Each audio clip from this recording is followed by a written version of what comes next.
Одоогоос 25 жилийн өмнө буюу 1986 онд Украины Чернобыль атомын станцын ослын дараа ажилчид станц орчмын хөрс шороо агаар мандлыг цацрагийн аюулаас хамгаалж цэвэрлэн эрсдэлтэй алхам хийж байсан юм а. Тухайн үедээ атомын станцын ажилчдыг боломжийн нийгмийн халамжид хамруулж тэдний эрүүл мэндэд анхаарч байсан.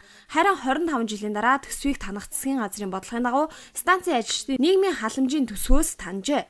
Чернобыль атомын станцад ажиллаж цөмийн гамшигын дараа амнасаа эрсдэлд оруулан байж цөмийн аюулыг зайлуулж байсан 2000 гаруй ажилчид нийгмийн хангамжийг хасныг эсэргүүцэн Украины нийслэл Киев хотод жагссан байна.